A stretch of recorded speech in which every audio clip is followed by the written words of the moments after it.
Hello everyone, कैसे आप सब दोस्तों। क्या आपको पता था कि पिछले एक साल में स्मॉल कैप फंड्स ने 28.02% के एक्सीलेंट रिटर्न्स ऑफर किए हैं। ना सिर्फ स्मॉल कैप फंड्स ने बल्कि इंफ्रास्ट्रक्चर फंड्स ने भी 31.52% रिटर्न्स दिए हैं सेम टाइम पीरियड में।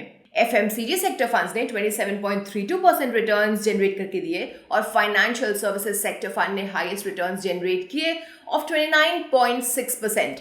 Now I have a question for you. क्या आप इक्विटी फंड्स में इन्वेस्ट कर देंगे बस उनके 1 ईयर के रिटर्न्स को देख के ही? Answer is big no. Imagine करिए कि आप एक फुटबॉल कोच हैं और आप अपने टीम के लिए बेस्ट प्लेयर्स पिक करने का ट्राई कर रहे हैं। क्या आप एक ऐसे प्लेयर को चूज करेंगे जिसने सिर्फ एक गेम में 5 गोल स्कोर किए हो लेकिन फिर अगले 5 गेम्स में कुछ भी स्कोर ना किया हो? या फिर आप एक ऐसा प्लेयर चूज करेंगे जिसने हर गेम में कंसिस्टेंटली गोल्स स्कोर किए हो? आंसर साफ है, आप अपनी टीम के लिए एक कंसिस्टेंट प्लेयर चाहेंगे। दोस्तों, सेम प्रिंसिपल अप्लाई करता है जब हम म्यूचुअल फंड्स स्कीम को सिलेक्ट कर रहे होते हैं तब। Over a period of time performance में कंसिस्टेंसी ही की है। बात सिर्फ once in a while higher returns generate करने की नहीं है, ये year after year steady returns deliver करने की है। तो जब आप म्यूचुअल फंड स्कीम्स चूज कर रहे हैं, आपको परफॉर्मेंस में कंसिस्टेंसी ढूंढनी चाहिए। ये एक क्रूशियल फैक्टर है राइट म्यूचुअल फंड स्कीम्स को पिक करने के लिए। तो आज के इस वीडियो में मैं आपको बताने जा रही हूं top equity mutual fund categories जिन्होंने एक्सीलेंट रिटर्न्स ऑफर किए हैं 3 इयर्स, 5 इयर्स और 10 इयर्स के अक्रॉस। तो अगर आप इन कैटेगरीज को अनकवर करने के लिए रेडी हैं तो सब्सक्राइब बटन को प्लीज हिट करिए and let's get started. But wait, details में जंप इन करने से पहले आइए हम सबसे पहले समझते हैं कि इक्विटी म्यूचुअल फंड्स क्या होते हैं और उनके टाइप्स क्या क्या हैं।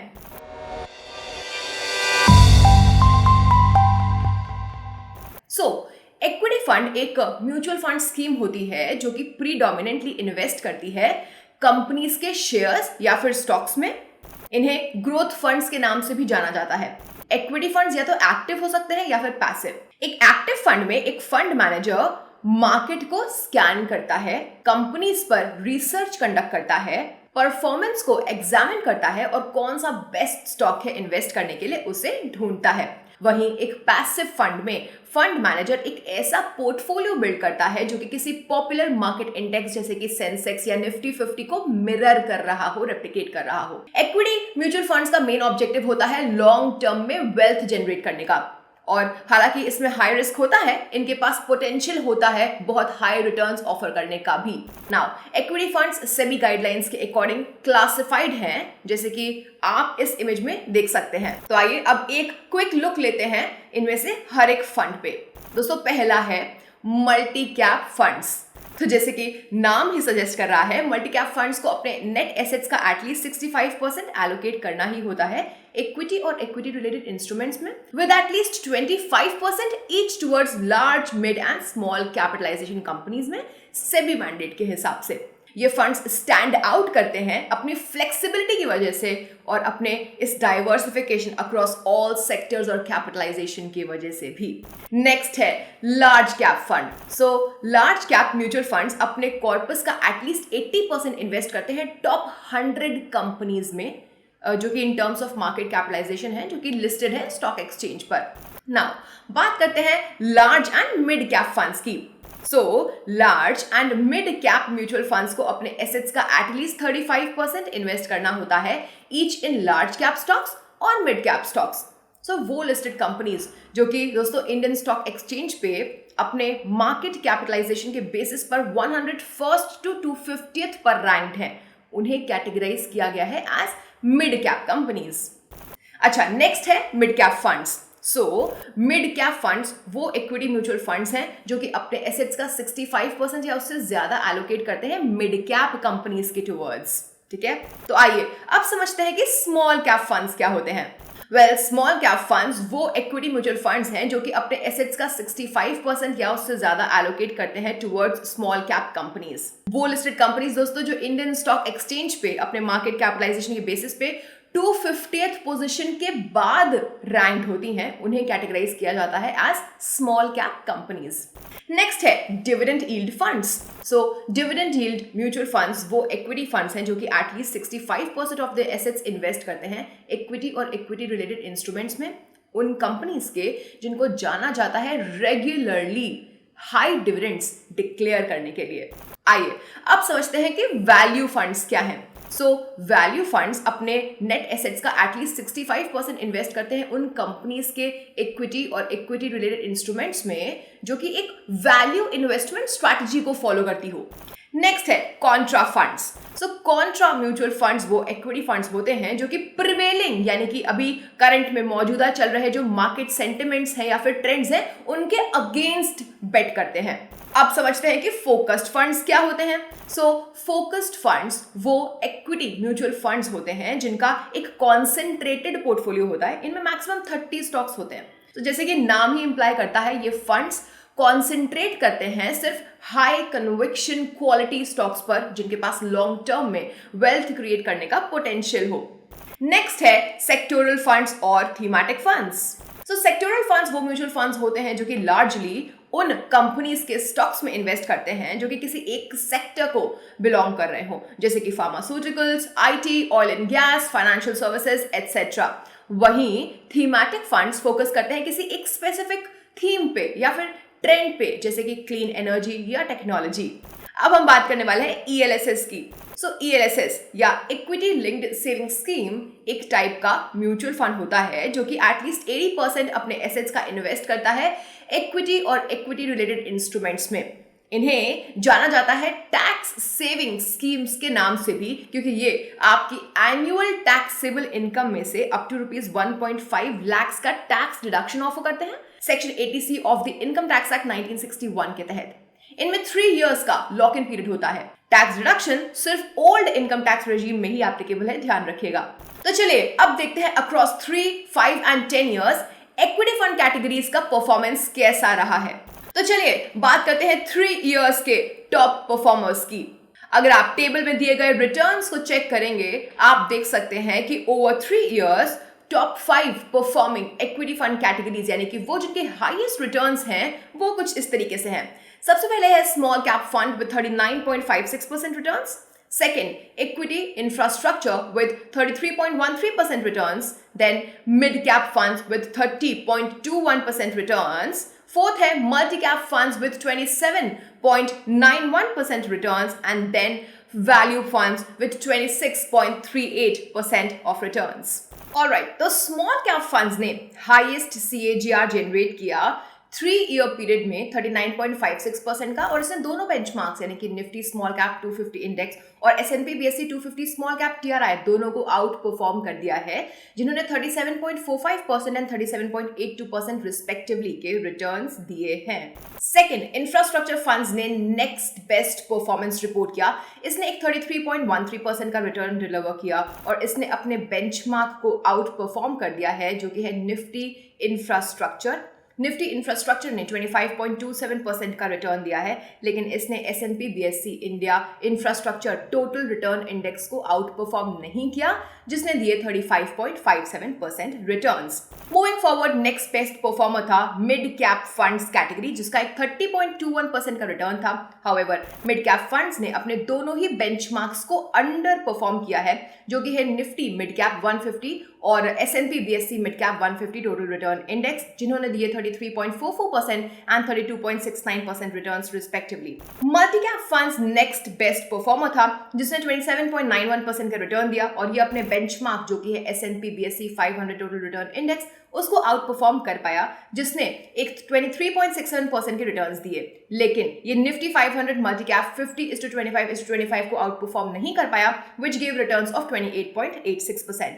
नाउ 3-year पीरियड के लिए फाइनल परफॉर्मर रहा वैल्यू फंड्स, जिसका एक 26.38% रिटर्न था। ये अपने दोनों ही बेंचमार्क्स को बीट कर पाया, जो कि थे S&P BSE 500 total return index और निफ्टी 500 टोटल रिटर्न इंडेक्स, जिन्होंने 23.67% और 25.2% रिस्पेक्टिवली के रिटर्न्स दिए हैं 3 सालों में। तो अब हम बात करने वाले हैं टॉप 5 इयर्स परफॉर्मर्स की। अगर आप टेबल में दिए गए रिटर्न्स को देखेंगे तो हम कह सकते हैं कि 5 ईयर पीरियड में टॉप 5 परफॉर्मर्स कुछ ये थे।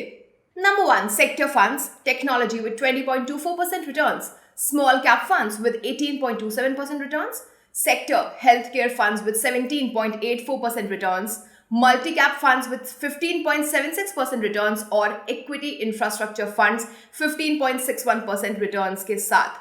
तो यहां पर टॉप परफॉर्मर था सेक्टर फंड टेक्नोलॉजी, जिसने 20.24% का रिटर्न दिया है 5 इयर्स के पीरियड में, और ये अपने दोनों ही बेंचमार्क्स को, that is Nifty IT and S and P BSE tech को बीट कर पाया है, जिन्होंने 17.8% और 15.04% रिटर्न्स रिस्पेक्टिवली दिए हैं। नेक्स्ट बेस्ट परफॉर्मर था small cap funds with 18.27% returns, और जिसने भी अपने benchmarks Nifty small cap 250 and S and P BSE 250 small cap TRI इनको आउट परफॉर्म किया है, जिन्होंने 13.72% एंड 13.8% रिस्पेक्टिवली रिटर्न्स दिए। मूविंग फॉरवर्ड, थर्ड है सेक्टर हेल्थ केयर फंड्स, जो कि नेक्स्ट टॉप परफॉर्मर था, जिसने 17.84% रिटर्न्स दिए। ये अपने benchmark Nifty health care and S and P BSE health care total return index को आउट परफॉर्म कर पाया है, जिन्होंने डिलीवर किए 11.81% एंड 13.61% रिटर्न्स रिस्पेक्टिवली 5 इयर्स में। Now next best category performer है मल्टी कैप फंड्स, जिसने 15.76% रिटर्न्स दिए, और ये अपने benchmark S&P BSE 500 total return index को आउट परफॉर्म कर पाया है, जिसने 13.54% रिटर्न दिए, और निफ्टी 500 मल्टी कैप 50:25:25 को भी बीट कर पाया, जिसने 14.04% के रिटर्न्स दिए। नाउ फाइनल कैटेगरी परफॉर्मर रहा इक्विटी इंफ्रास्ट्रक्चर फंड्स, जिसने 15.61% रिटर्न्स दिए, और ये अपने दोनों बेंचमार्क्स निफ्टी इंफ्रास्ट्रक्चर, जिसने 15.23% रिटर्न्स दिए, इसको आउट परफॉर्म कर पाया, और S&P BSE India infrastructure total return index को भी आउट परफॉर्म कर पाया, which gave 12.46% returns 5 years period में।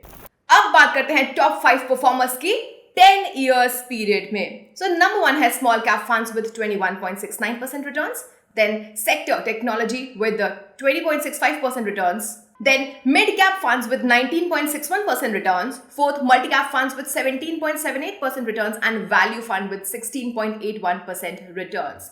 तो small cap fund category best category रही इन अ 10 ईयर पीरियड, जिसने डिलीवर किए 21.69% रिटर्न्स, और ये अपने दोनों ही बेंचमार्क्स को आउट परफॉर्म कर पाया, जो कि है Nifty small cap 250 and S and P BSE 250 small cap total return index, जिन्होंने दिए 18.8% एंड 17.19% रिटर्न्स रिस्पेक्टिवली इस पीरियड में।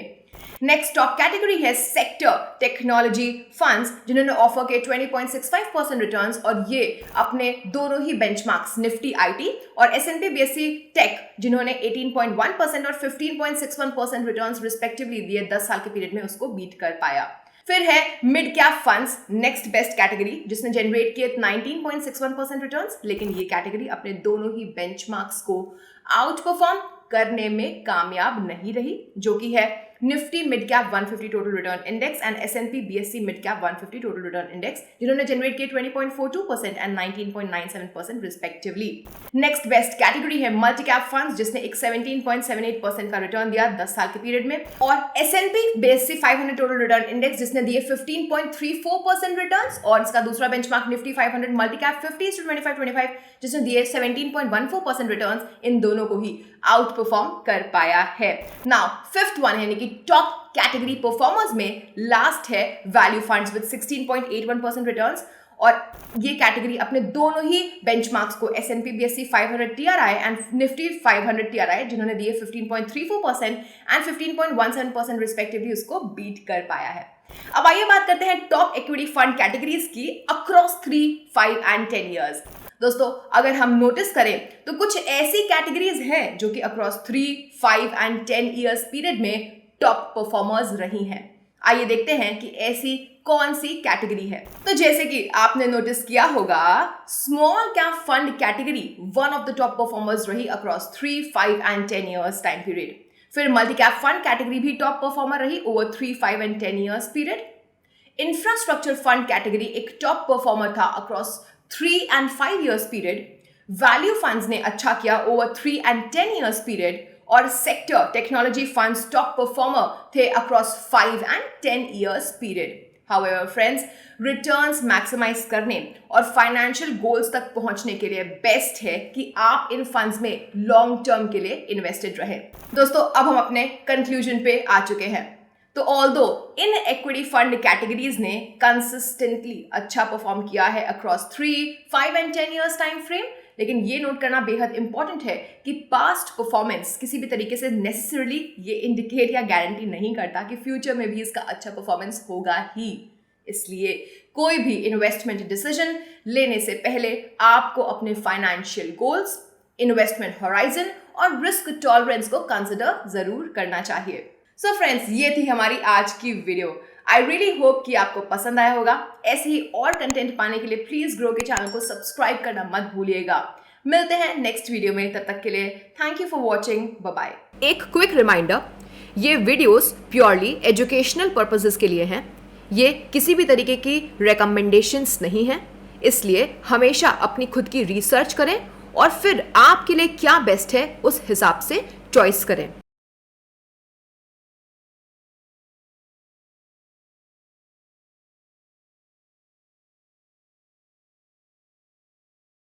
Mutual fund investments are subject to market risks. Read all scheme-related documents carefully.